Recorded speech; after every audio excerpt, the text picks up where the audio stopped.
అందరికీ నమస్కారం.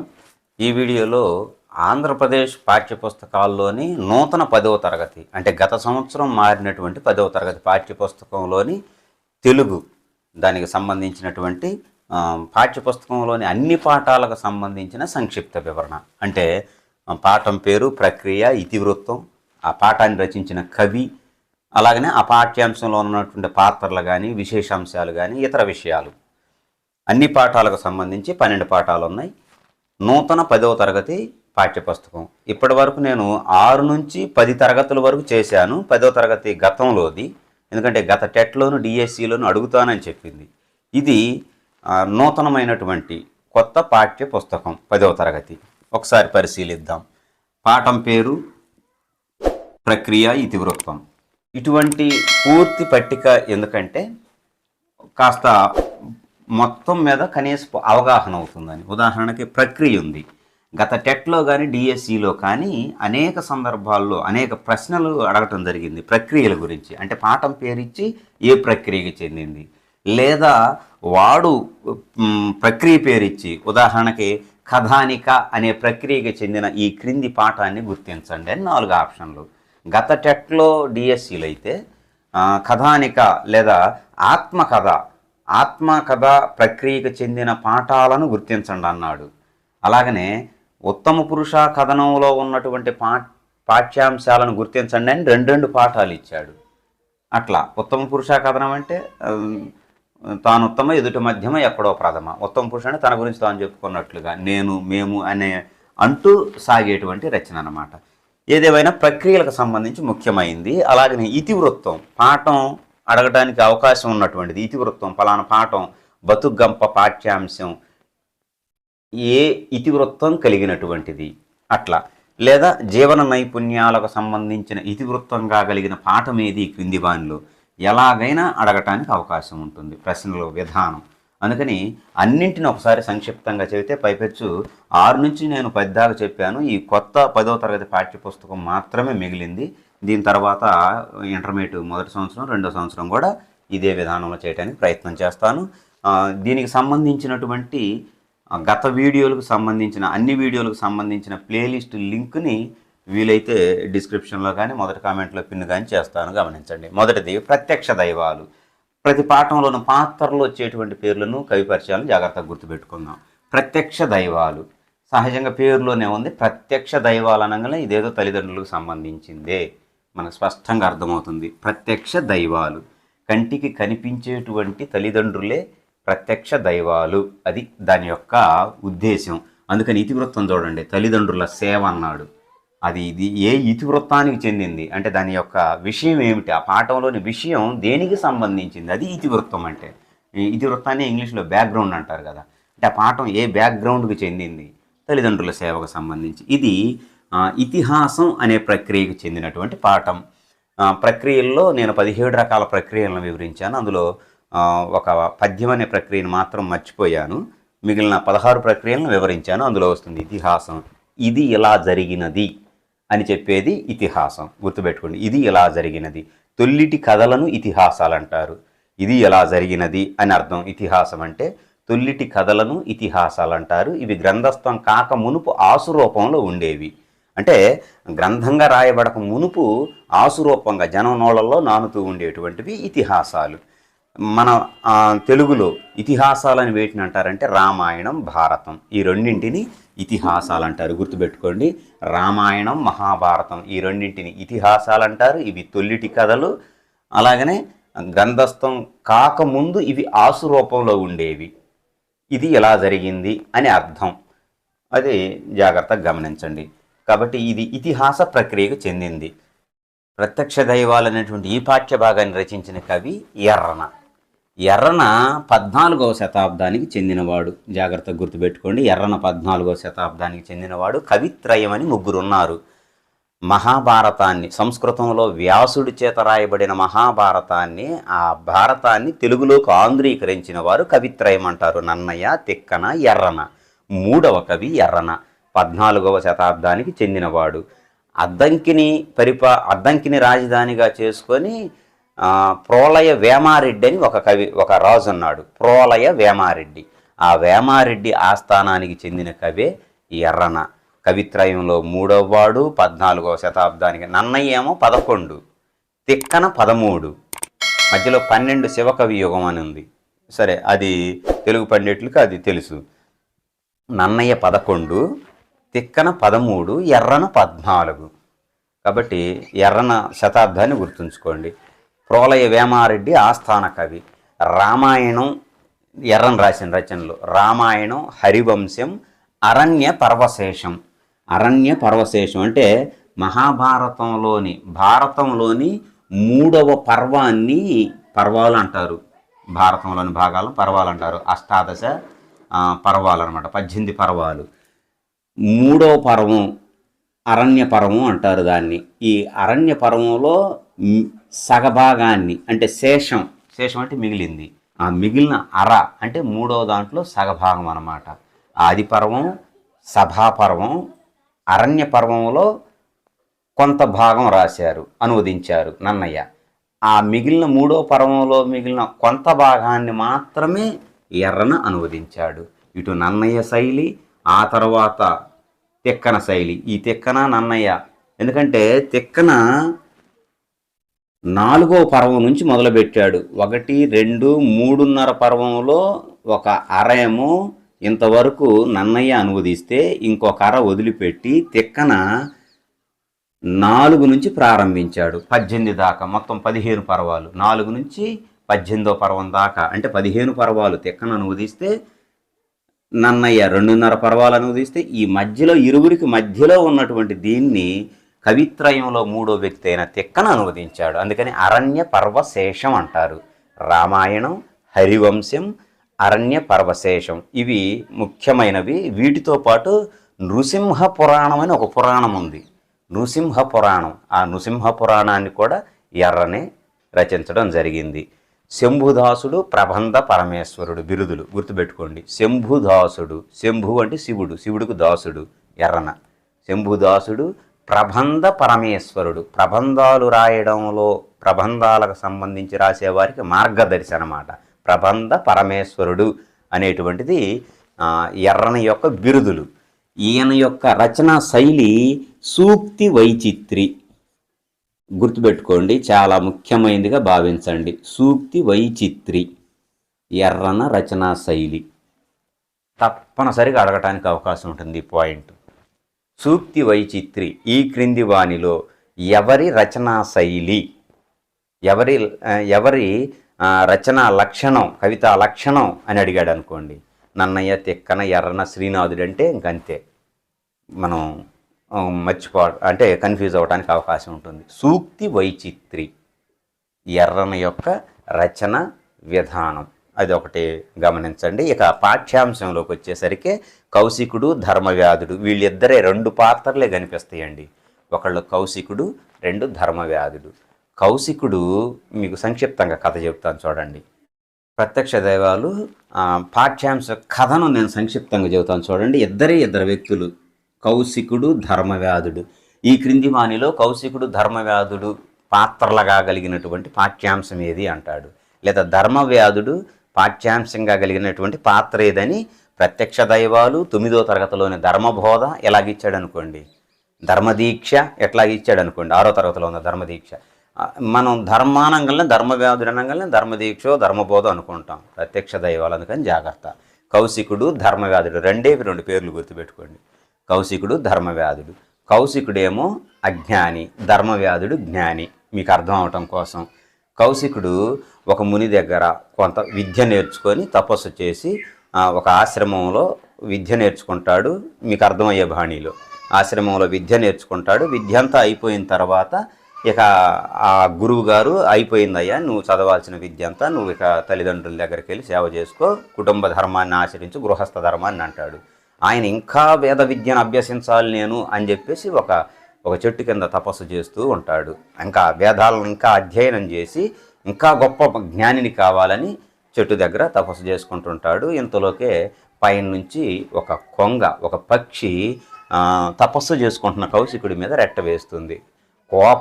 కోపావేశంతో పైకి చూడగానే ఆ పక్షి అగ్నికి ఆహుతై బూడిదగా మారి కింద పడిపోతుంది. అయిపోతుంది. మధ్యాహ్న వేళకు భోజనం సమయానికి భిక్షాటన చేసుకుంటూ ఆ దగ్గరలో ఉన్న గ్రామానికి వెళ్తాడు. ఒక ఆవిడను, ఒక పతివ్రతను భిక్షం అడుగుతాడు. భిక్ష పడగంగానే ఆమె ఇదిగో వస్తున్నాను స్వామి అంటుంది. ఇంతలోకి ఆ పతివ్రత యొక్క భర్త ఇంట్లోనికి రాగానే ఆయనకు సపర్యలు చేస్తూ కౌశికుడు భిక్షాటనకు వచ్చాడన్న విషయాన్ని మర్చిపోతుంది.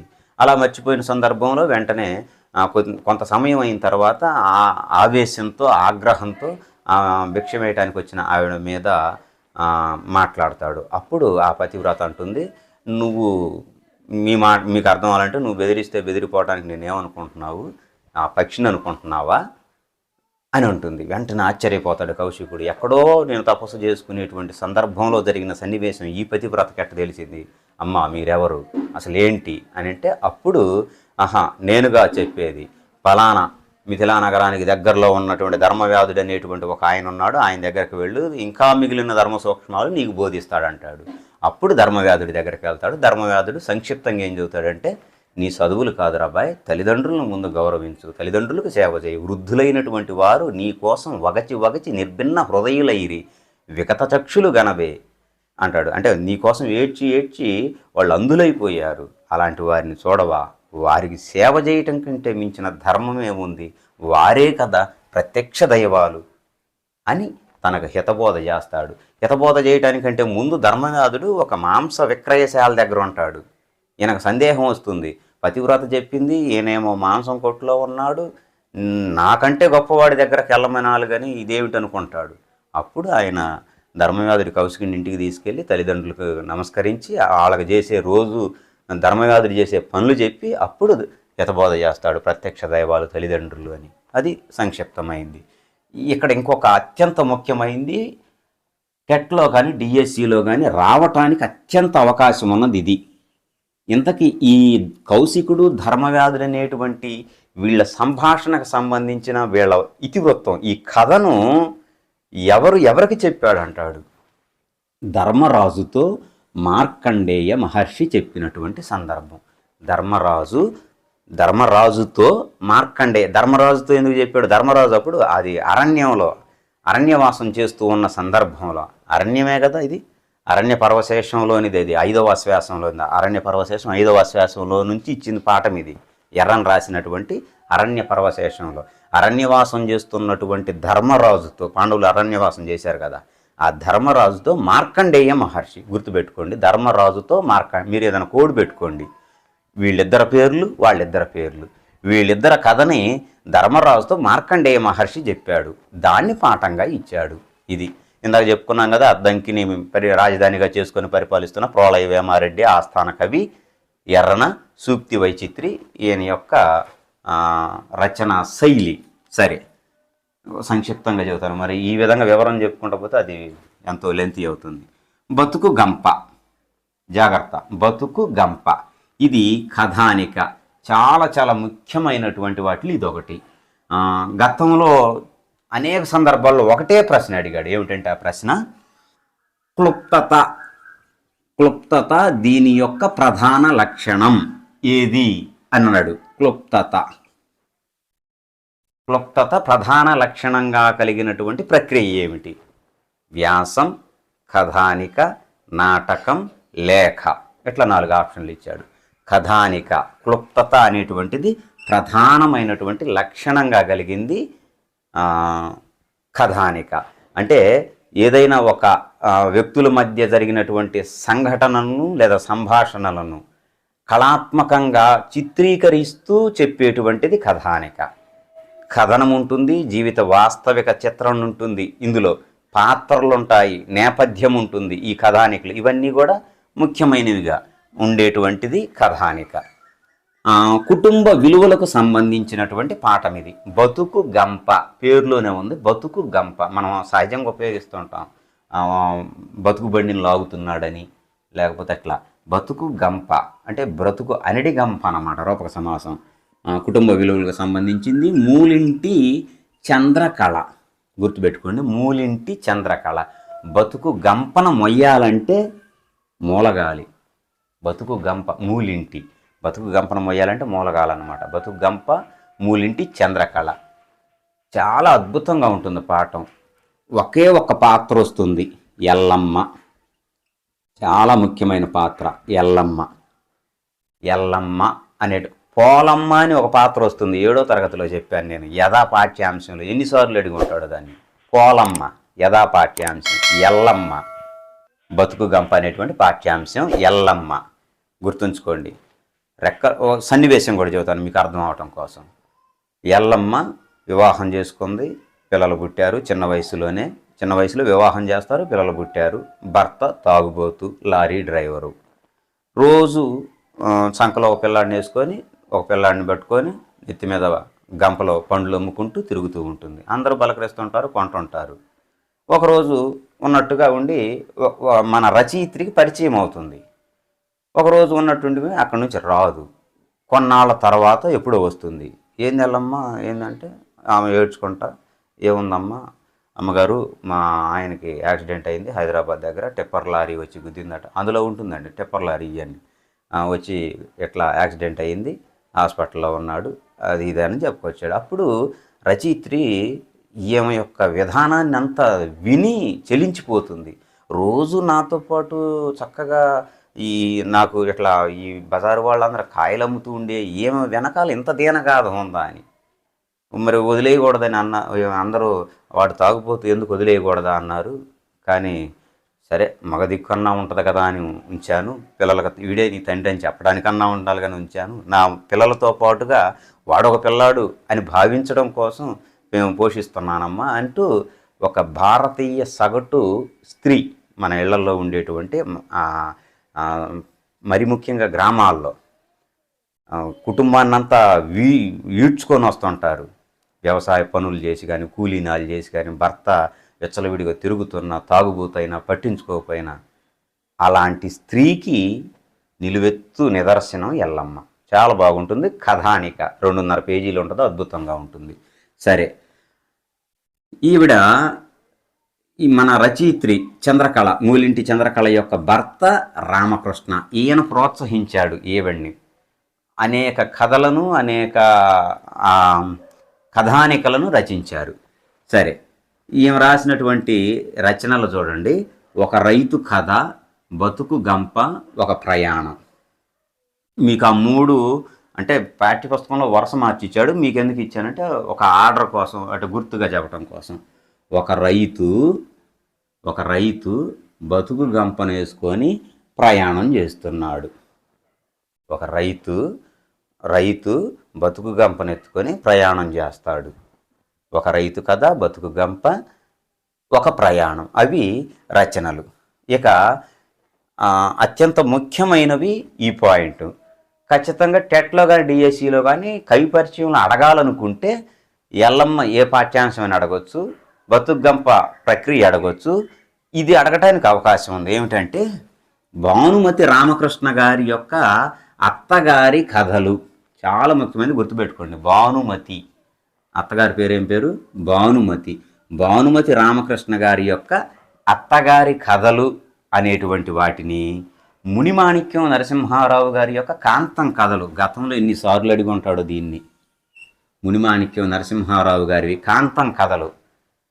మీరు చిన్నప్పుడు చదివి ఉంటారు. గిడుగు, హాస్యం, కొంచెం బేకు, కొంచెం సాకు, ఈ పాటలు మీరు గుర్తుంటే ఆ రచయిత గుర్తుంటాడు. ఒక 15-20 ఏళ్ళ క్రితం ఉండేవి అన్నమాట. మునిమాణిక్యం నరసింహారావు గారి కాంతం కథలు, భానుమతి రామకృష్ణ గారి యొక్క అత్తగారి కథలు. ఈ కథలకు ఈవిడ రేడియోలో ప్రసంగ వ్యాసాలు రాశారు. ఇది ముఖ్యం. వీటికి ప్రసంగ వ్యాసాలు రాసింది ఎవరు అని మూలింటి చంద్రకళ జవాబు. అది ఒకటో చెప్పవచ్చు. లేదా అత్తగారి కథలు ఈ క్రింది వాణిలో ఎవరికి చెందినవి?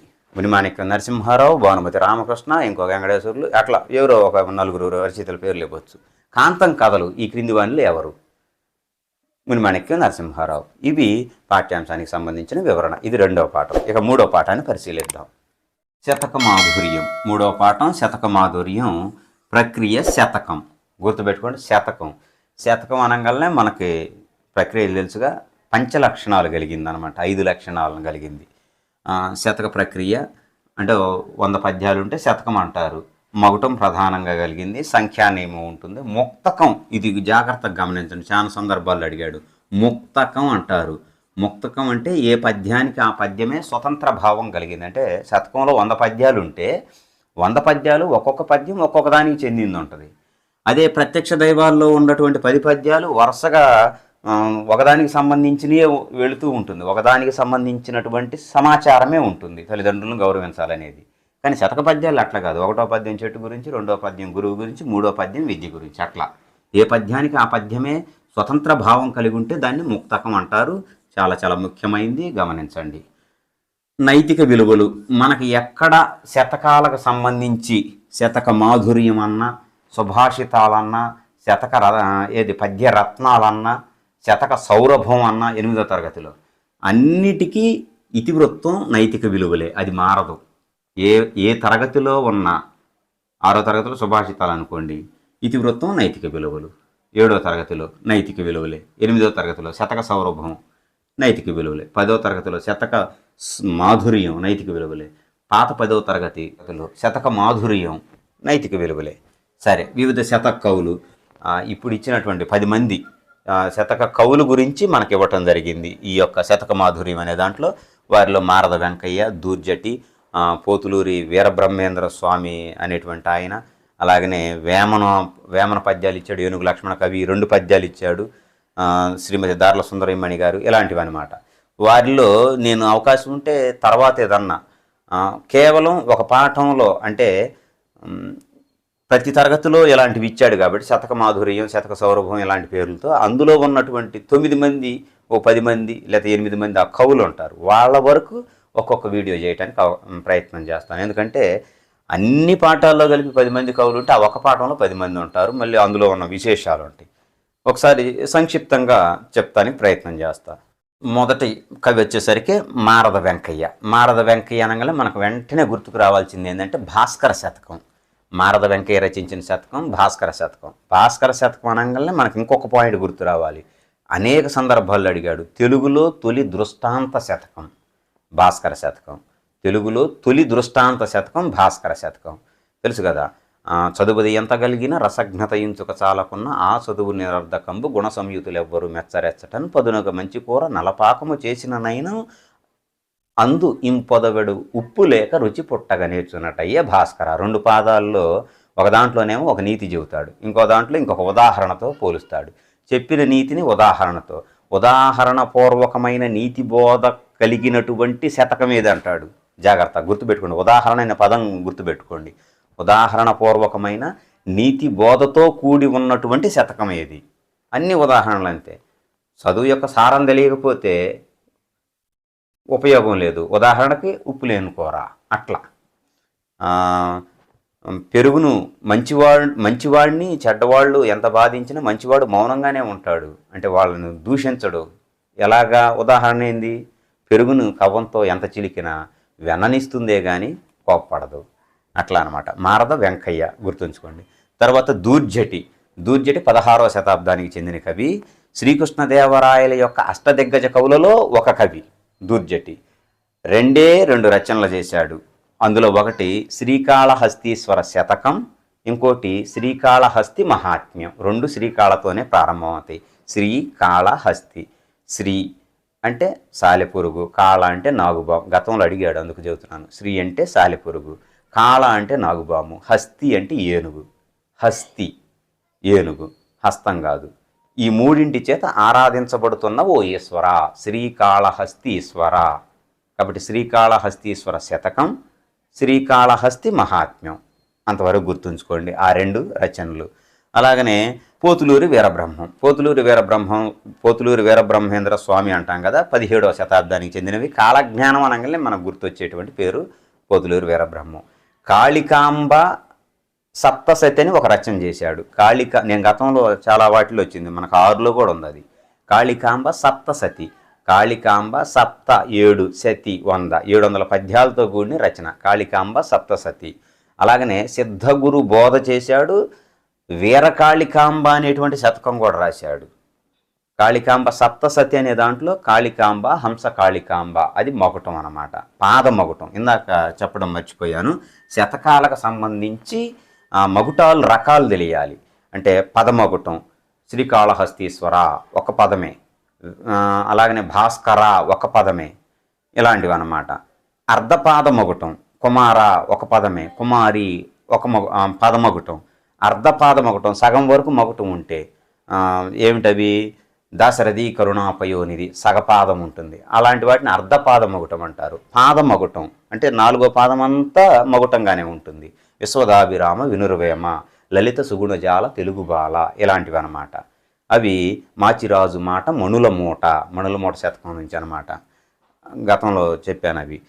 అది ఒకటి గమనించండి. పోతులూరు వీరబ్రహ్మేంద్ర స్వామి వారు రచించినటువంటి కాళికాంబ సప్తసతిలోని మొగటం కూడా అదే, కాళికాంబ హంస కాళికాంబ మొగటం అన్నమాట. 2 పాదాలు మొగటంగా కలిగినటువంటి పద్యాలు కూడా ఉన్నాయి. మనకి దీంట్లోనే వస్తుంది ఒక మొగటం. ఇంతకుముందు చెప్పాను, చిత్ర చిత్ర ప్రభావ దాక్షిణ్య భావ హత విమత జీవ శ్రీకాకుళాంధ్రదేవ అని. అవి 2 పాదాలు శేష పద్యాలతో ఉన్నాయి అయితేనే 2 పాదాల మొగటాలు సరిపోతాయి. సరే, పోతులూరు వీరబ్రహ్మేంద్రం. అలాగనే వేమన 17వ వేమన పోతులూరు వీరబ్రహ్మేంద్రం ఇద్దరు కూడా సమకాలికులేనండి. వేమన పోతులూరు వీరబ్రహ్మేంద్రం ఇద్దరు సమకాలికులు. ఇద్దరు 17వ శతాబ్దానికి చెందినటువంటి వాళ్ళే. వేమన అనగానే మనకు వెంటనే గుర్తు రావాల్సింది ఏంటంటే ఆటవెలది పద్యాలు, కలం పట్టని కవి, కావ్యాలు రాయని మహాకవి. జాగ్రత్తగా ఉండండి వేమన గురించి స్టేట్మెంటు. కలం పట్టని కవి అంటే పెన్నేం పట్టుకొని చెప్పలా, కలం పట్టని కవి, కావ్యాలు రాయని మహాకవి, ఆట వెలుదులను ఈటెలుగా మలిచి జనుల హృదయాల్లో బాకులుగా దింపిన కవి వేమన. అందుకని ప్రజాకవి అంటారు. సిపి బ్రౌను ఇలాంటి వారి వల్ల ఆయన రాసినటువంటి 1000 పద్యాలు తెలుగు వారికి అందటం జరిగింది. అలాంటి వేమన శతకంలో ఉందన్నమాట. వేమన శతకాన్ని రాసినటువంటిది మనకి 10వ తరగతిలో ఏం పద్యం ఇచ్చాడంటే, భూమిలోన పుట్టు భూసారమెల్లను, భూమిలోన పుట్టు భూసారమెల్లను, తనువులోన పుట్టు తత్వమెల్ల, శ్రమములోన పుట్టు సర్వంబు తానవును విశ్వధాభిరామ వినురవేమ అని ఒక చక్కటి పద్యం ఉంటుంది. అది వేమన. ఏనుగు లక్ష్మణ కవి కూడా ఉన్నాడు ఇందులో. ఏనుగు లక్ష్మణ కవి వచ్చేసరికి 18వ శతాబ్దానికి చెందిన కవి. ఏనుగు లక్ష్మణ కవి మనకి సంస్కృతంలో భర్తృహరి సుభాషిత త్రిశతి అని ఒకటి రచన చేశాడు. సుభాషిత త్రిశతి. ఇందాక కాళికాంబ సప్తశతి అన్నాం కదా, ఇదేమో త్రిశతి 300 పద్యాలతో భర్తృహరి అనేటువంటి కవి గతంలో అడిగిన ప్రశ్నే ఇది కూడా. దరిదాపు ఎక్కువగా ఈ చెప్పేయన్నీ గతంలో టచ్ చేసినవి నేను చదువుతాను, మిగిలిన వాటిని కొద్దిగా లైట్ తీసుకుందాం అండి. త్రిశతి 300 పద్యాలు కలిగినటువంటిది అనమాట.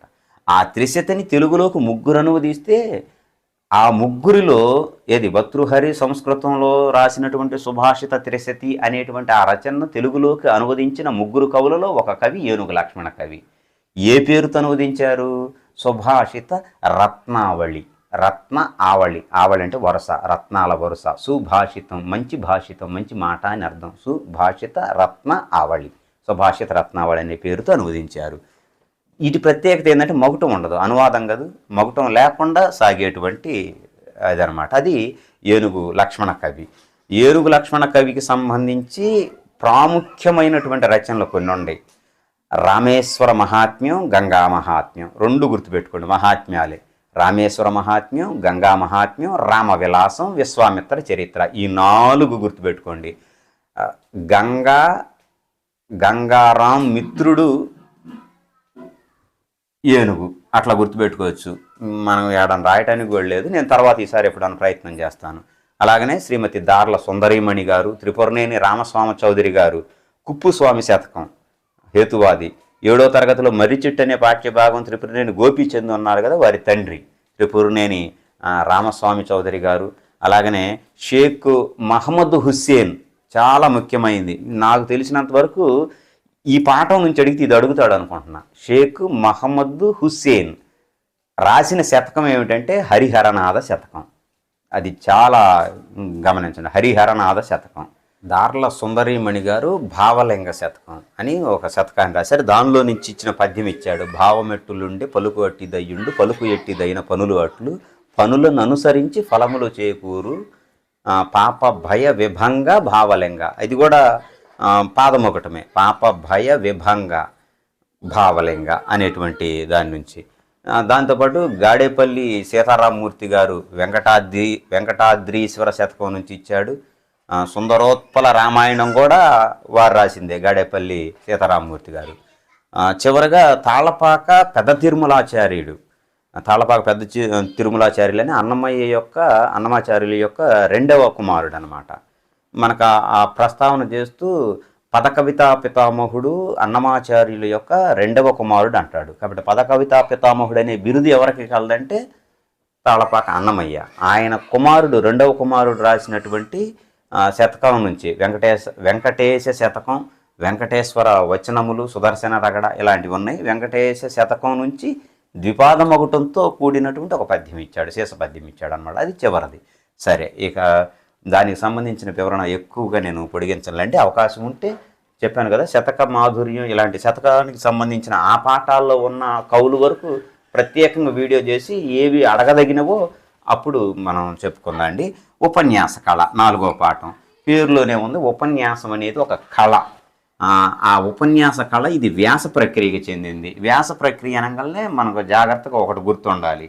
ఏమిటి వ్యాస ప్రక్రియ అనగానే ప్రారంభం, దాన్ని ఉపోద్ఘాతం అంటారు. గతంలో అడిగాడు, ఉపోద్ఘాతము, విషయము, ముఖ్య విషయము, ముగింపు అనేటువంటి విభాగాలు కలిగినటువంటి ప్రక్రియ ఏది అన్నాడు. వ్యాసం తెలుసు కదా, ఎస్ఏ రైటింగ్ మనం అందరం గమనించి ఉంటాం. ఫస్ట్ ఇంట్రడక్షన్ ఇవ్వాలి, తర్వాత సబ్జెక్ట్ రాయాలి, తర్వాత కంక్లూజన్ ఇవ్వాలి అంటుంటారు కదా. దాన్నే ఉపోద్ఘాతము లేదా ప్రారంభము, విషయ వివరణ లేదా విషయ విస్తరణ, ముగింపు అనేటువంటి ప్రధాన అంశాలు కలిగింది వ్యాసం. వ్యాసాల్లో చాలా రకాలు ఉన్నాయి. వైజ్ఞానిక వ్యాసాలు ఉన్నాయి, రాజకీయ వ్యాసాలు, ఆర్థిక, సాంఘిక ఇలాంటి వ్యాసాలన్నీ కూడా విధానాలు చాలా ఉన్నాయి. సరే, ఇది జీవన నైపుణ్యానికి సంబంధించిందనమాట. లైఫ్ స్కిల్స్కు సంబంధించినటువంటి పాఠం ఉపన్యాస కళ.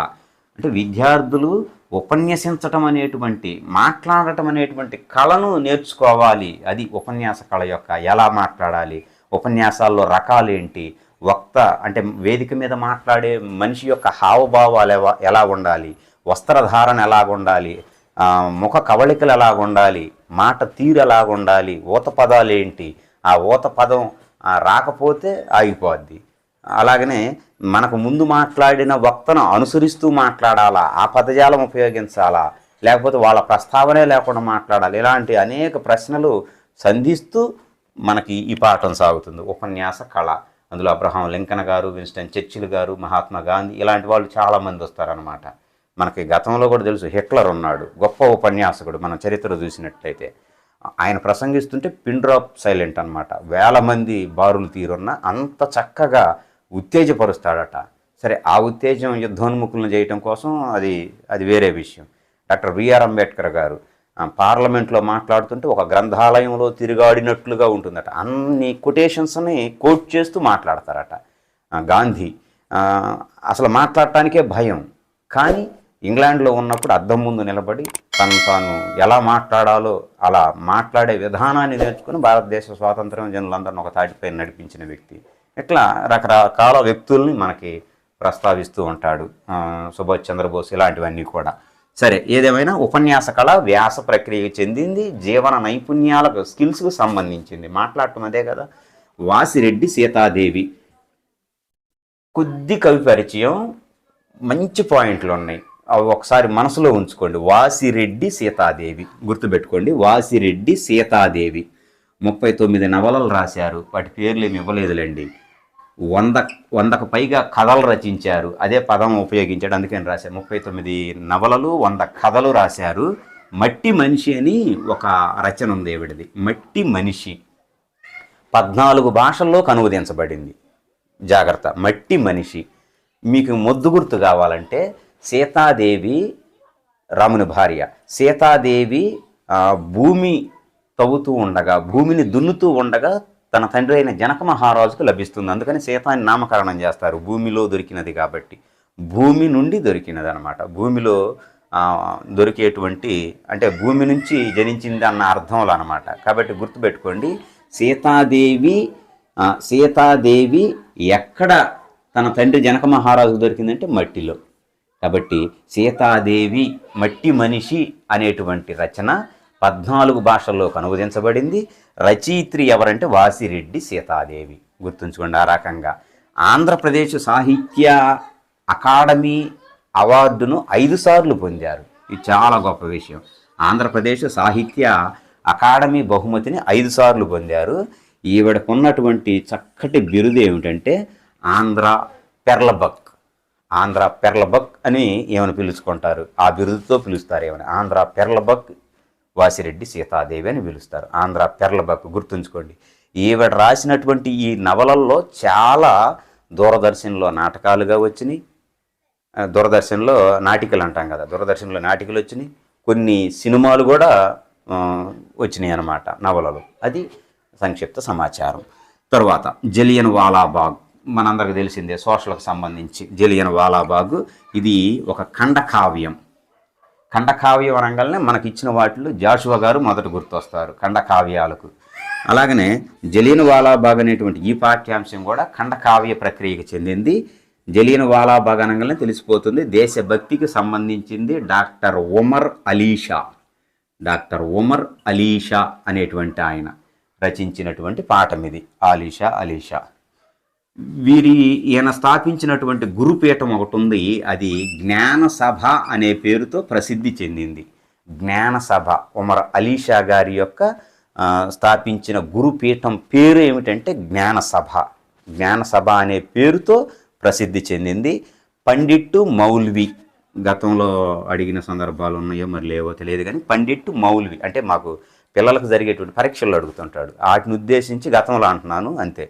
పండిట్టు మౌల్వి అనేటువంటి బిరుదులు డాక్టర్ ఉమర్ అలీ షా గారికి చెందినటువంటివి. మణిమాల, అనసూయాదేవి, చంద్రగుప్త విషాద సౌందర్యం, చంద్రగుప్త అనేటువంటి ఒక రచన, విషాద సౌందర్యం, ఇలాంటి అనేకమైనటువంటి నాటకాలను, అలాగనే బ్రహ్మ విద్యా విలాసం, సూఫీ తత్వానికి సంబంధించినవి, ఇట్లా చాలా రచనలు ఇచ్చాడు. మీరు కవి పరిచయాల్లో ఒకసారి పరిశీలించండి. ఒకటి గుర్తుపెట్టుకోండి, గురుపీఠం పేరు జ్ఞానసభ. పండిట్టు మౌల్వి ఈయన ఇతర రచనలు. మణిమాల, అనసూయాదేవి, ఈ 2 రచనలు గుర్తుపెట్టుకోండి. మణిమాల, అనసూయాదేవి, చంద్రగుప్త కూడా. సరే, చేజారిన బాల్యం 6వ పాఠం. చేజారిన బాల్యం. బాల్యం చేజారిపోయింది. ఎవరి బాల్యం? శీలా వీర్రాజు గారు. ఇది వ్యాస ప్రక్రియకు చెందింది. వ్యాసమే రెండింటికి అదే ప్రక్రియ.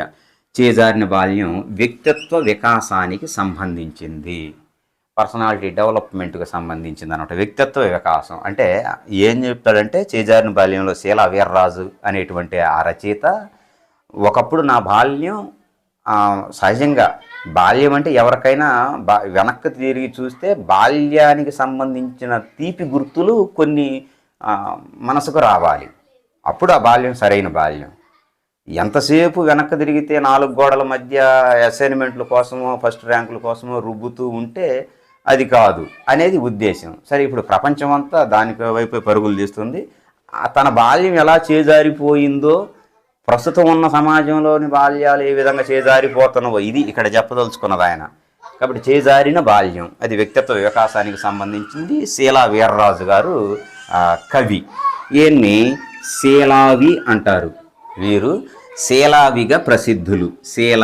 శీలా వీర్రాజు అని అర్థం. అది షార్ట్ కట్ అనమాట, పొట్టి పేరు అంటాం కదా, శీలావిగా. మైలా అనేటువంటిది ఒక నవల ఉంది. ఆంధ్రప్రదేశ్ సాహిత్య అకాడమీ అవార్డు పొందిన నవల మైలా. గుర్తుపెట్టుకోండి, మైలా. మై చేజారిన బాల్యం అని అర్థం. మై మీకు మొద్దు గుర్తు కోసం. మైలా అంటే మై చేజారిన బాల్యం. ఎవరో? శీలా వీర్రాజు. మైలా అనేటువంటి నవల ఆంధ్రప్రదేశ్ సాహిత్య అకాడమీ పురస్కారం పొందినది. మనకి ఇచ్చిన పాఠం ఏంటంటే దీనిలోనిది కళానికి అటు ఇటు, వ్యాస సంపుటి. కళానికి అటు ఇటు, అది కాలానికి కాదు, గుర్తుపెట్టుకోండి. ఆప్షన్లో కాలానికి అంటే మనం కన్ఫ్యూజ్ అవుతాం. కళానికి, కాలం వేరు కదా. కళానికి అటు ఇటు, అది వ్యాస సంపుటి. చేజారిన బాల్యానికి సంబంధించినటువంటిది అదనమాట. ఇందాక చెప్పినట్టు ఉపోద్ఘాతం, విషయ విస్తరణ, ముగింపు వ్యాసంలో వచ్చేటువంటి ముఖ్య అంశాలు. ప్రకృతి సందేశం ఇది గేయం, మాత్రా ఛందస్సుకు చెందినటువంటిది, పాడుకోవటానికి వీలైంది, లయబద్ధమైనది. అది గేయ అనేటువంటి ప్రక్రియకు చెందింది. ప్రకృతి సందేశం. ఇందులోని ఇతివృత్తం ఏంటంటే ప్రకృతి వర్ణ. అందులో వైసీవి రెడ్డి, పూర్తి పేరు వైసీవి ఎమ్మనూరి చిన్న వెంకటరెడ్డి. వైసీవి రెడ్డి, కడప అనమాట. వైసీవి రెడ్డి, ఎమ్మనూరు చిన్న వెంకటరెడ్డి, ఎమ్మనూరి చిన్న వెంకటరెడ్డి. ప్రకృతి సందేశం, ప్రకృతిలో ఉన్న గేయం అనమాట. ప్రకృతి మనకి ఏమి సందేశం పాఠ్యాంశం ఒకటి ఉంది 8వ తరగతిలో గుర్రం జాషువా గారిది. ఇదేమో ప్రకృతి సందేశం. ప్రకృతి సందేశం గేయం, సందేశం ఖండకావ్యం. వ్యత్యాసం దగ్గర పోలికలని గమనించండి. ప్రకృతిలో ఉన్నటువంటి వివిధ జీవరాశులు మనిషికి ఏ విధంగా సందేశం ఇస్తున్నాయి. చీమల గురించి ఒక చరణం ఉంది. ఎంత దూరాన్నైనా చెరిపేసేటువంటి తీరు చీమల బారు అంటాడు. అవి మనకేమి నేర్పుతున్నాయి? క్రమశిక్షణతో నడవాలని నేర్పుతున్నాయి. తేనెటీగలు ఎక్కడో ఉన్నటువంటి పువ్వుల్లోని మకరందాన్ని తీసుకొచ్చి మనిషికి ఇస్తున్నాయి, అంటే ఇతరులకు సహాయపడాలని. కొండ కోనలు, చెట్లను అల్లుకున్న లతాళులు ఐకమత్యం ఉండాలని చెబుతున్నాయి. ఇట్లా అనేకమైనటువంటి ప్రకృతిలోని దృశ్యాలను చూస్తూ నెమళ్ళు కానీ, రామచిలుక, సీతాకోక చిలుకలు, రామచిలుకలు, తేనెటీగలు, ఇవన్నీ కూడా ప్రకృతిలో ఉన్నవి మనిషికి ఏ విధమైనటువంటి సందేశాన్ని ఇస్తున్నాయో తెలియజేసినటువంటిది ప్రకృతి సందేశం. గేయం మాత్రా ఛందస్సుకు సంబంధించినది అని గుర్తుపెట్టుకోండి. నేను గత వీడియోలో చెప్పాను మాత్రలు అంటే ఏమిటి అనేది, దాన్ని మళ్ళీ ఇక్కడ పొడిగించదలుచుకోలేదు. రచనలు చూడండి. రంభా మేనక, సింధూర రేఖ, ఈ 3 వరకు ఒక అంశంగా గుర్తుపెట్టుకోండి. రంభా మేనక తెలుసు కదా, రంభా మేనక ఓరవసిని తీసేయండి. రంభా మేనక సింధూరంతో బొట్టు పెట్టుకున్నారు.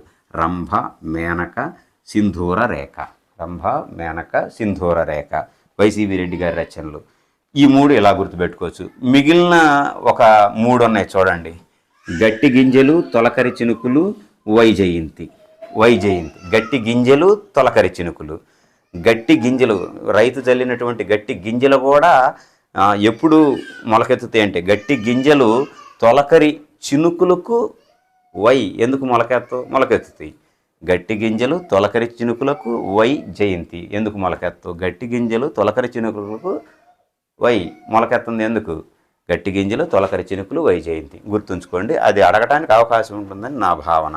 ఇవి వీరి యొక్క రచనలకు సంబంధించి. ఒక చరణం చూసినట్లయితే దాంట్లో ఈ గేయంలో చరణాలు ఉన్నాయి. ఒక 4-5 చరణాలు ఉన్నాయి. 5-6 చరణాలు ఉన్నాయి. ఒక చరణం పాడతాను, ఎందుకంటే ఇది మాత్రా ఛందస్సుకు సంబంధించిన ప్రకృతి సందేశం గేయం అని మీకు గుర్తుంటుంది అన్నమాట పాడితే. కష్టపడి నష్టపడి కలసి కట్టుగా నడచి తిండి గింజల తెచ్చుచి తీరుచి మలబారు. కష్టపడి నష్టపడి కలసి కట్టుగా నడచి తిండి గింజలను తెచ్చు తీరుచి మలబారు. పువ్వు పువ్వున వాలి పూదే నెలందెచ్చి పొరుగు వారికి పంచి పోవుతే నీగలు. క్రమశిక్షణలా నిచ్చెను దీక్షతో కలిసి నడువగా చెప్పెను. క్రమశిక్షణ నిచ్చెను దీక్షతో కలిసి నడువగా చెప్పెను. క్రమశిక్షణనిచ్చి కలిసి నడవాలి అని చెప్పిన సందేశం ఎవరిచ్చారంటే చీమలు. ఎంత దూరమైనా ఒకదాని వెనుకడితే ఒకదాన్ని పెడుతుంటాం. అందుకని గతంలో ఒకసారి వరంగల్లో ఒక ట్రాఫిక్ కానిస్టేబుల్ పెట్టాడు, చీమలు పాటించే క్రమశిక్షణ మనుషులు పాటించలేమని. అవి మాత్రం లైన్గా వెళ్తాయి, మనకి గొప్పదనమాట. సరే, ప్రకృతి సందేశం గేయం, ప్రకృతి వర్ణ వైసీవి రెడ్డి అవి రచనలు. ఇంతవరకు చాలండి. తర్వాత జీవని చాలా చాలా ముఖ్యమైంది. జీవనకు సంబంధించి నేను రాసినట్లేను చెప్తాను. జీవని ఇది కథ, కథానిక. నేడు పర్యాయ పదాలుగా వాడుతున్నాం. ఒక వ్యక్తి జీవితంలో జరిగిన సంఘటనల మధ్య సంభాషణలను చిత్రీకరిస్తుంది. క్లుప్తత దీని ప్రధాన లక్షణం. మనం దాంట్లో చెప్పుకున్నాం. ఇంకా అదే దీనికైనా కథానిక 2 ఒకటే. ప్రత్యేక అవసరాల పిల్లలు చేయూత, ఇది ఇతివృత్తం. జీవని ప్రత్యేక అవసరాలు కలిగినటువంటి పాప, పుట్టుకతోనే ప్రత్యేక అవసరాలు కలిగిన స్పెషల్ నీడ్స్ కలిగినటువంటి పాప అన్నమాట. సరిగా అందరి పిల్లల్లాగా నడవలేదు, వేగంగా నడవలేక, అంటే నడకే చాలా ఆలస్యంగా రావటం, మాటలు ఇలాంటివన్నీ కూడా. అలాంటి పాపని భర్త అనాథాశ్రయంలో ఎక్కడన్నా ఆశ్రయంలో డబ్బు కట్టించి చేర్పిద్దామంటే జీవని తల్లి ససేమిరాని ఒప్పుకోక తానే గురువై పెంచింది. అలా పెంచుతూ ఉన్న సందర్భంలో ఒక వ్యక్తి మనకి కనిపిస్తాడు, రాయలేదు కాబట్టి ఎవరంటే విశ్వనాథం, ఆ పేరు గుర్తుంచుకోవాలి. విశ్వనాథం విశ్వనాథం అని ఒక ఆయన మనస్తత్వ శాస్త్రవేత్త. జీవని పాఠ్యాంశంలో విశ్వనాథం అనేటువంటి ఆయన ఉన్నటువంటి లేదా విశ్వనాథం అనేటువంటి పాత్ర కలిగిన పాఠం ఏదంటాడు? జీవని. విశ్వనాథం, జీవని, ఆ పాప పేరు జీవని తల్లి, జీవని తండ్రి.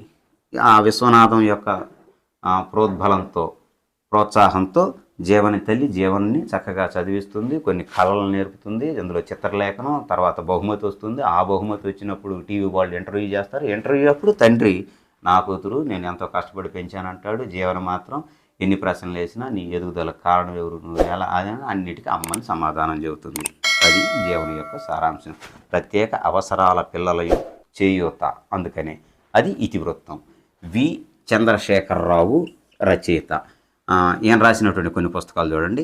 Jeevani, మాయాలాంతరు, Lenin place, ద్రోహవృక్షం. ఇవి కథలు. ఇది జాగ్రత్త, ఇందులో ప్రత్యేకంగా ఇచ్చాడు కథలేమిటి, అలాగనే నవలలేమిటి, కథలేమిటి, నవలలేమిటి అని ఇచ్చాడు. అది విడివిడిగా మీరు గుర్తుంచుకోండి. ప్రశ్న మనకు ఏదైనా మిస్ అయ్యిద్దంటే ఇలాంటివే, కథలేమిటి, నవలలేమిటి. గతంలో అడిగిన సందర్భాలు కూడా ఉన్నాయి. రచనలు అంటే ఏదో రకంగా ముద్దు గుర్తు పెట్టుకొని చెబుతాం, కానీ ఆ రచనలో కథా విభాగానికి నవలలకు చెందినవేవి, నాటకాలకు చెందినవేవి ఎట్లా అడిగినప్పుడు మాత్రం మార్కు పోతుంది. జీవని, మన పాఠం పేరు కూడా అదే. జీవని, మాయాలాంతరు, లెనిన్ ప్లేస్, ద్రోహవృక్షం అవి కథలు.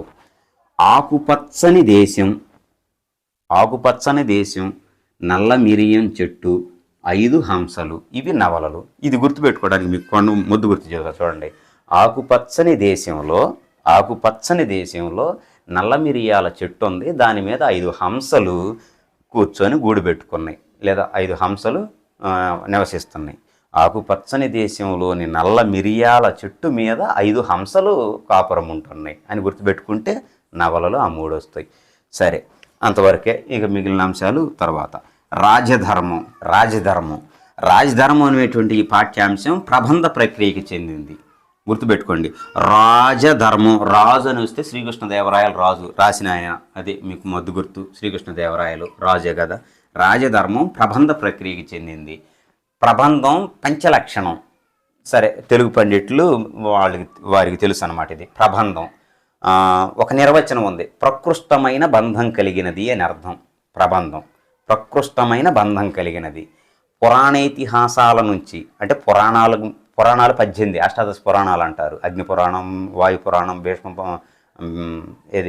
గరుడ పురాణం, ఇట్లా పురాణాలు ఉన్నాయి కదా, 18 పురాణాలు. ఆ 18 పురాణాల్లో నుంచి కానీ ఇతిహాసాలు మనకు వచ్చింది. ఇతిహాసం రామాయణం, మహాభారతం 18 పురాణాల్లో నుంచి కానీ 2 ఇతిహాసాల్లో నుంచి కానీ. పురాణేతిహాసాలు అంటే అది పురాణాల నుంచి, ఇతిహాసాల నుంచి. పురాణేతిహాసాల నుంచి ఒక చిన్న కథను తీసుకొని స్వతంత్ర వర్ణనలతో పెంచి పోషించి ఒక మహాకావ్యంగా రాస్తే దాన్ని ప్రబంధం అంటారు. మీకు అర్థం అవటం ముద్దు గుర్తు. అర్థం అవటం కాదు, అదే నిర్వచనం కూడా. గతంలో చాలా సందర్భాల్లో అడిగాడు కూడా.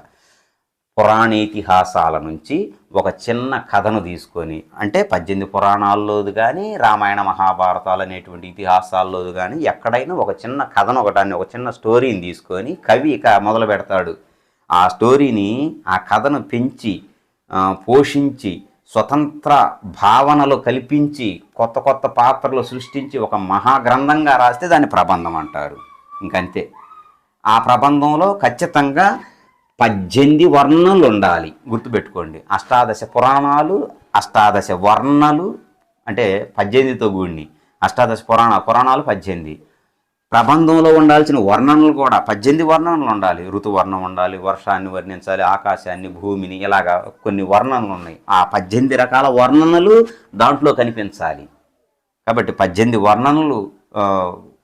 వర్ణనలు కల్పిస్తూ స్వతంత్ర కావ్యంగా రాస్తే దాన్ని ప్రబంధం అంటారు. ప్రకృష్టమైన బంధం కలిగినది ప్రబంధం, దాని నిర్వచనం. ఈ పాఠం ఇవ్వడంలో గల ముఖ్య ఉద్దేశం ఏంటంటే నాయకత్వ లక్షణాలు. ఇది ఇతివృత్తం. ఈ పిల్లలకు ఎందుకు ఇచ్చాడంటే నాయకత్వ లక్షణాలు, లీడర్షిప్ క్వాలిటీస్ని పెంపొందించుకోవటం కోసం ఇచ్చాడు. రాజు, ఇక్కడ మన భాషలో అర్థం రాజు, అక్కడ పాఠంలో రాజు, ఇక్కడేమో ఆధునిక భాషలో నాయకుడు అని అర్థం. కాబట్టి నాయకత్వ లక్షణాలను పెంపొందించుకోవటం, నాయకత్వ లక్షణాలు ఇతివృత్తంగా కలిగింది కవి శ్రీకృష్ణదేవరాయలు. మనకు రాజుగా అని తెలుసు, రాజు మరియు కవి, రాజకవి అంటారు. రాజు మరియు కవి, రాజకవి శ్రీకృష్ణదేవరాయలు. దేశ భాషల యందు తెలుగు లెస్స అన్న రాజకవి ఎవరు? శ్రీకృష్ణదేవరాయలు. అన్న కవి ఎవరంటే ఇంకొక ఆయన వస్తాడు, తెలిస్తే చెప్పండి. ఈయన రాసినటువంటి అష్టదిగ్గజాలు 8 మంది కవులను పోషించినటువంటి రాజు. సభామండపం పేరు భువన విజయం. 8వ తరగతిలో అదే పేరుతో ఉంది, భువన విజయం అనే పేరుతో ఈయన రాసినటువంటిదే. నేను మా పిల్లల చేత గత తెలుగు భాషా దినోత్సవానికి కూడా భువన విజయం వేయించాను. మొత్తం ఆ పాఠం మొత్తం నాటక రూపంలో వేసాను. ఎప్పుడన్నా వీడియో పెడతాను, పరిశీలిద్దాం. సరే చూడండి ఒకసారి. మదాలస చరిత్ర, సత్యవధూ ప్రేణము, జ్ఞాన చింతామణి, రసమంజరి, ఇవన్నీ సంస్కృతానికి సంబంధించిన రచనలు. సంస్కృతం వచ్చు, కన్నడం వచ్చు, తెలుగు వచ్చు, అనేక భాషలు వచ్చిన ప్రభువు కాబట్టే ఈయన ఏమన్నాడు, దేశ భాషలందు తెలుగు లెస్స అంటే అప్పుడు గొప్ప అయింది. అనేక భాషలు తెలిసినటువంటి ఆయన అన్ని భాషల్లో కల్లా తెలుగు గొప్పది అన్నాడు కాబట్టి దాన్ని స్వీకరించడం జరిగింది. దేశ భాషలందు తెలుగు లెస్స. వాస్తవానికి కన్నడ భాష అంటారు, కన్నడం మాతృభాష శ్రీకృష్ణదేవరాయలు, తుళు వంశానికి చెందినటువంటి శ్రీకృష్ణదేవరాయలు కన్నడ మాతృభాష. ఇన్ని భాషలు ఉండగా సంస్కృతం వచ్చు మీకు అనర్గళంగా, సంస్కృతంలో ఎన్నో కావ్యాలు రాశారు, మరి తెలుగు భాష గొప్పది అంటారు ఏమిటి అన్నప్పుడు, తెలుగు దేలయన్న దేశంబు తెలుగేను, తెలుగు వల్లభుండ తెలుగు కొండ, నేను తెలుగు వల్లభుండ, నేను తెలుగు రాజుని అంటాడు. తెలుగు దేలయన్న దేశంబు తెలుగేను, తెలుగు వల్లభుండ తెలుగు కొండ, ఎల్ల నృపుల గులవ ఎరుగవే బాసాడి, దేశ భాషలందు తెలుగు లెస్స శ్రీకృష్ణదేవరాయలు. తెలుగులో ఆముక్త మాల్యద అని ఒక రచన చేశాడండి. చాలా చాలా ముఖ్యమైనది. ఆ పాఠం నుంచే ఇచ్చాడు మనకి, ఆ గ్రంథం నుంచి. ఆముక్త మాల్యద. మనకి ముక్త పదగ్రస్త అలంకారం అని ఒక అలంకారం ఉంది, అలంకారాల్లో చెప్పాను కదా. విడిచిపెట్టిన పదాన్ని మరలా గ్రహిస్తే ముక్త పదం అంటారు. ముక్త పదగ్రస్తం. విడిచిపెట్టిన పదాన్ని మరలా గ్రహించి చెప్పడాన్ని ముక్త పదగ్రస్త అలంకారం అంటారు. అనగనగా ఆకాశం ఉంది, ఆకాశాన్ని తీసుకొని ఆకాశంలో మేఘం ఉంది, మేఘాన్ని తీసుకొని మేఘం వెనుక రాగం ఉంది. మనకు సినిమా పాట ఉంది కదా, అది ముక్త పదగ్రస్త అలంకారం. ఎప్పుడన్నా సినిమా పాటలో ఉన్న అలంకారాలు చేస్తాను. ముక్త పదగ్రస్త అలంకారం అది. ఆముక్త మాల్యద. ముక్త అంటే విడిచిపెట్టడం, గుర్తుపెట్టుకోండి. ముక్త అంటే విడిచిపెట్టడం, ఆముక్త విడిచిపెట్టిందని మళ్ళీ గ్రహించడం, మాల్యద అంటే దండ, మాల్యం అంటే దండ, అంటే విడిచిపెట్టిన దండను మళ్ళా గ్రహించడం. ఇందులో ఆముక్తమాల్యలోని కథానాయికి భగవంతునికి దండ వేయటానికి వాళ్ళ నాన్నగారు పూలమాల కట్టించి స్వామివారికి దండేసి రామ్మంటే ముందుగా ఏమ ధరిస్తుంది, ధరించి అద్దంలో చూసుకొని బాగుంది అని అనుకొని ఆ దండను తీసి ఆ విడిచిపెట్టిన దండను తిరిగి మళ్ళీ స్వామివారికి వేస్తుంది అన్నమాట. అట్లా ఆముక్త మాల్యద, దాని అర్థం అది. ఈయన రచనలు 3 ఏమేంటి అంటే సా స సా, నేను షార్ట్కట్లో రాశాను, 3 సాలు అనమాట. స స స. సాహిత్య సమరాంగణ సార్వభౌమ, గుర్తుపెట్టుకోండి. సాహిత్య సమరాంగణ సార్వభౌమ, సాహిత్య సమర అంగణ సార్వభౌమ. సరే, పద విభజన నేను చేయనులేండి. సాహిత్య సమరాంగణ సార్వభౌమ. ఆంధ్రభోజుడు అంటారు. సంస్కృతంలో భోజ మహారాజు ఉన్నాడు, ఆయన కూడా కవి మరియు రాజు.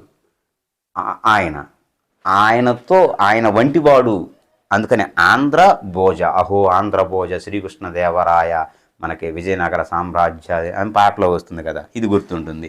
ఇది చాలా ముఖ్యమైనది. 3 రాయర గండడు, గుర్తుపెట్టుకోండి. 3 రాయర గండడు, 3 రాయర గండడు. అది ఆ 3 ఆయన యొక్క రచనలు, బిరుదులు, క్షమించండి. తర్వాత 10వది కన్యాశుల్కం. జాగ్రత్తగా గమనించండి. కన్యాశుల్కం అనేటువంటిది అందరికి తెలిసినటువంటిదే. గురజాడ వెంకటప్పారావు గారు రచించినటువంటి నాటకం. ఆధునిక విద్య ఆవశ్యకత, ఇతివృత్తం చూడండి చాలా జాగ్రత్తగా. కన్యాశుల్కం పాఠం ఎందుకు ఇచ్చాడంటే ఆధునిక విద్య ఆవశ్యకత. ఆధునిక విద్య ఏమిటి? ఆంగ్ల విద్య, ఇంగ్లీష్ మీడియం. ఆంగ్ల విద్యకు సంబంధించినటువంటి అవసరాన్ని 100 సంవత్సరాల క్రితం గురజాడ అప్పారావు గారు గుర్తించారు. అంటే ఆధునిక ప్రపంచంలో ఒక విద్యార్థి ముందుకు వెళ్ళాలంటే, ఉపాధి కల్పనలు పొందాలంటే అంతర్జాతీయ భాష అయిన ఆంగ్లం అత్యవసరం అన్న ఉద్దేశంతో ఆధునిక విద్య ఆవశ్యకత, దీని ఇతివృత్తం. కన్యాశుల్కం నాటక ప్రక్రియకు చెందింది. గుర్తుంచుకోండి, నాటకం అనేటువంటి ప్రక్రియ నటీనటులు హావభావాలతో వ్యక్తీకరించేటువంటి రంగస్థలం మీద ప్రదర్శించేది నాటకం. గురిజాడ అప్పారావు గారు. ఇందులో వచ్చే పాత్రలు కొన్ని రాశాను, గమనించండి. అగ్నిహోత్రావధానులు అడగటానికి ఎక్కువ అవకాశం ఉంటుంది. అగ్నిహోత్రావధానులు వెంకమ్మ, బుచ్చమ్మ, సుబ్బి, వెంకటేశం, గిరీశం. అగ్నిహోత్రావధానులు వెంకమ్మ, బుచ్చమ్మ, సుబ్బి, వెంకటేశం. ఇది ఒక ఫ్యామిలీ, గుర్తుపెట్టుకోండి. నేను చెప్తుంది నాటకంలో సంగతే, ఫ్యామిలీ నిజంగానే కుటుంబం అదంతా. అగ్నిహోత్రావధానులు తండ్రి, వెంకమ్మ భార్య, బుచ్చమ్మ పెద్ద కూతురు, సుబ్బి రెండవ కూతురు, వెంకటేశం కొడుకు. అది కుటుంబం. వెంకమ్మకు భర్త చనిపోయి ఇంటి దగ్గరకు వస్తుంది. పేరులోనే ఉంది కదా కన్యాశుల్కం. కన్యకు శుల్కం అంటే డబ్బు. కన్యకు ధనం ఇచ్చి కొనుక్కుంటే కన్యాశుల్కం అంటారు. ఇప్పుడేమో వరకట్నం, వరుడికి కట్నం ఇచ్చి కొనుక్కోవటం. ఇంతకుముందు కన్యాశుల్కం. అట్లా అగ్నిహోత్రావధానులు వెంకమ్మ యొక్క కుమార్తె బుచ్చమ్మ. మీరు ఇది గుర్తుపెట్టుకోవాలి. బుచ్చమ్మ లేదా అగ్నిహోత్రావధానులు వెంకమ్మ కూతురు ఎవరు అని ఆప్షన్ ఇవ్వచ్చు, లేదా పెద్ద కూతురు ఎవరని ఆప్షన్ ఇవ్వచ్చు. బుచ్చమ్మ వితంతువు, మన భాషలో చెప్పుకోవాలంటే తండ్రి దగ్గరే ఉంటుంది, మళ్ళీ పెళ్లి చేయకుండా. సుబ్బి రెండవ కూతురు. వెంకటేశం, మనకు విషయం అంతా వెంకటేశం మీదే నడుస్తుంది. వెంకటేశం పట్నం వెళ్ళి చదువుకుంటా ఉంటాడు. సెలవులకు వచ్చేటప్పుడు వెంకటేశానికి ట్యూషన్ చెప్పే మాస్టారు బతకలేక వెంకటేశాన్ని ఆధారంగా చేసుకొని అగ్నిహోత్రావధానులు ఇంటికి వస్తాడు. ఆయన పేరే గిరీశం. మిస్టర్ గిరీశం అని మనం అంటుంటాం కదా. గిరీశం చాలా తెలివైనటువంటి వాడు అనమాట. బతకలేక వీళ్ళ ఇంటికి వస్తాడు. డామిట్, కథ అడ్డం తిరిగింది. డైలాగ్ ఇన్ని ఉంటారు. డామిట్ పదం వెంకటేశాంది, గిరీశాంది. డామిట్ కథ అడ్డం తిరిగింది. Damn it selling girls. ఆ నాటకంలో డామిట్ అనే పదం ఎక్కువ వాడేది గిరీశం. ఇంకొక అత్యంత ప్రాముఖ్యమైన సూక్తి ఒకటి ఉందండి ఇందులో. తాంబూలాలు ఇచ్చేసాం తన్నుకు జావండ్రా. అది ఒక సామెతగా ఏర్పడింది కదా. తాంబూలాలు ఇచ్చేసాం తన్నుకు జావండ్రా. అగ్నిహోత్రావధానులు అనమాట. అంటే రెండో కుమార్తె సుబ్బికి నిశ్చితార్థం చేసుకున్నాము, మీరు ఎంత గగ్గోలు పెట్టినా. అంటే సుబ్బికి ఒక ముసలాయన అయినటువంటి లుబ్ధావధానులకి ఇచ్చి పెళ్లి చేయాలని నిర్ణయించుకుంటాడు. లుబ్ధావధానులు వయసు మళ్ళినవాడు, పండిపోయినవాడు, రాలిపోబోయేవాడు. కుదరదు అని అడ్డం తిరిగితే అప్పుడు అనే సందర్భం అనమాట అగ్నిహోత్రావధానులు. సుబ్బి పెళ్లి నాపడానికి వాళ్ళు అందరూ అంటే తాంబూలాలు ఇచ్చేసాం తన్నుకు చావండి, మీ ఇష్టం అని. కరకట శాస్త్రి, లుబ్ధావధానులు, రామప్ప పంతులు, మధురవాణి. జాగ్రత్త, మధురవాణి కథానాయకురాలు లాంటిది అనమాట. మధురవాణి, సౌజన్యరావు పంతులు సంఘ సంస్కర్త. ఈయన గుర్తుపెట్టుకోండి, సౌజన్యరావు పంతులు సంఘ సంస్కర్త. మొదటి వరుసే ప్రస్తావన వస్తుంది గిరీశం వరకు. వీళ్ళు పెద్దగా రారు, కానీ దానికి సంబంధించిన పాత్రలు మీరు గుర్తుంచుకోవాలని దానికోసం చెప్పాను. ఇందాక ఒక్క విషయం చెప్పటం మర్చిపోయాను, గమనించండి. రాజధర్మాలు అసలు ఎవరు ఇదంటే యమునాచార్యుడు పాండిత్యంతో పాండ్యరాజు అర్ధరాజ్యాన్ని గెలుచుకుంటాడు. ఇది గుర్తుపెట్టుకోండి. యమునాచార్యుడు పాండిత్యంతో పాండ్యరాజు యొక్క అర్ధరాజ్యాన్ని గెలుచుకొని కుమారుడికి రాజ్యాన్ని అప్పగిస్తాడనమాట. కుమారుడికి రాజ్యాన్ని అప్పగిస్తాడు. యమునాచార్యుని యొక్క గురువు ఒక ఆయన ఉంటాడు,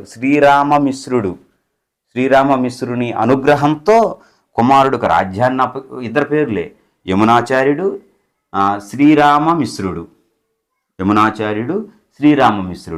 ఈ శ్రీరామమిశ్రుడు గురువు యమునాచార్యుడికి. యమునాచార్యుని కుమారుడు మనకు పేరు ప్రస్తావన లేదు, అది గుర్తుపెట్టుకోండి. రాజధర్మాలను నూరిపోసింది ఎవరో యమునాచార్యుడు తన కుమారునికి రాజ్యాన్ని అప్పగిస్తూ చెప్పిన నీతులే రాజధర్మం. ఒక్క ముక్కలో చెప్పాలంటే రాజు ఎలా ఉండాలో ఆ పాఠంలో చెబుతాడనమాట. సరే, కన్యాశుల్కం చెప్పేశాం కదా. యుద్ధ విజేత చాలా బాగుంటుంది. ఇది ఒక వచన కవిత. ఛందో నియమాలతో సంబంధం లేనటువంటి రచన ఏదని గతంలో అడిగాడు. వచన కవిత ఛందస్సుతో సంబంధం లేదు. గేయంలోనన్నా మాత్ర గణాలు ఉంటాయి, కానీ వచన కవిత చక్కగా సాగిపోయేటువంటి వచన కవిత అనమాట. ఛందో నియమాలతో సంబంధం లేనిది. శాంతి ఆవశ్యకతను తెలియజేసేటువంటిది. రచయిత నేతల ప్రతాప్ కుమార్. గుర్తుపెట్టుకోండి, నేతల ప్రతాప్ కుమార్ ఆధునిక రచయితే. మొన్న కరోనా 2లో చనిపోయారు ఈయన, నేతల ప్రతాప్ కుమార్. నేను ఏదో సందర్భంలో ఒక పట్టణంలో వాళ్ళ కుమారులు ఇద్దరిని కలిశాను.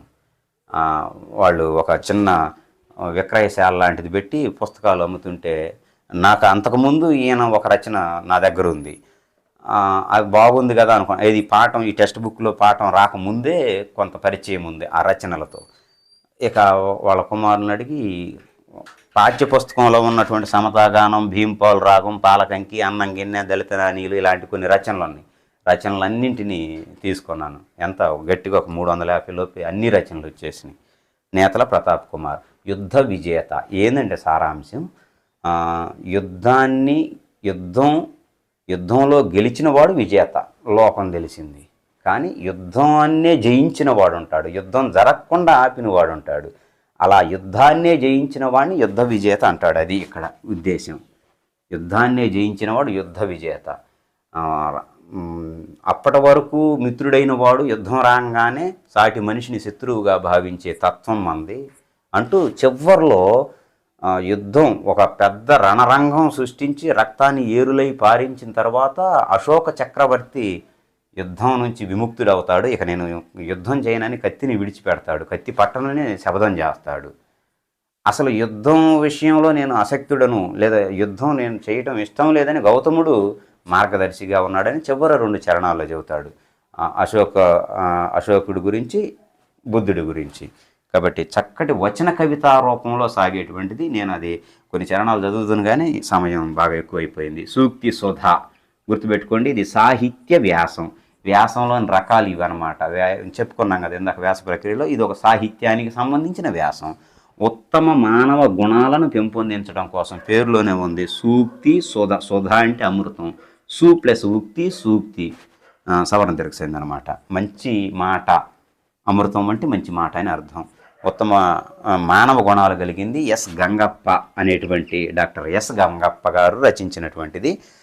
సాహిత్యానుశీలన, తెలుగులో పద కవిత ఆయన రచనలు. జాతికి ప్రతిబింబం జానపద సాహిత్యం, ఇదే. ఇంకా కొన్ని రచనలు ఉన్నాయిలండి. దాంట్లో అన్నమాచార్యులు వారి కీర్తనలు కొన్నింటిని ఇస్తాడు. నిండార రాజు నిద్రించియు నిద్ర ఒకటే, అండనే బంటు నిద్ర అదియునొకటే, మనకి గతంలో బ్రహ్మం ఒక్కటే పరబ్రహ్మం ఒక్కటే అనేటువంటి ఇలాంటి కొన్ని కీర్తనలు దాంట్లో ఇవ్వటం జరిగింది. ఇచ్చి ఉత్తమ గుణాలు కలిగి ఉండాల్సిన మానవుడు ఏ విధంగా ఉండాలని తెలియజేసేటువంటిది. ఇది సూక్తి సుధ. ఇక ఉపవాచకం వచ్చేసరికి రామాయణం. రామాయణంలో ఇంతవరకు ఎప్పుడు ప్రశ్నలు అడగలేదు, కానీ ఆ రామాయణం చివరిలో కొన్ని జాతీయాలు ఉన్నాయి, ఒక 12 జాతీయాలు. రామాయణంలో చాలా జాతీయాలు వస్తాయి. పాఠ్యపుస్తకం చివరిలో కొన్ని జాతీయాలు ఇచ్చాడు, ఒక 12 దాకా జాతీయాలు చూసుకోవాలి. ఇవి సంక్షిప్తమైన వివరణ. అవకాశం ఉంటే దీని తర్వాత మరికొన్ని ఏమిటి పారిభాషిక పదాలు అడుగుతున్నారు, అలాగనే అర్థ పరిణామం అడుగుతున్నారు. వాటిని ఇంటర్మీడియట్ ఇవన్నీ చేయడానికి ప్రయత్నం చేస్తాను. ధన్యవాదాలు. ఓపికతో శ్రద్ధగా విన్నా అందరికీ.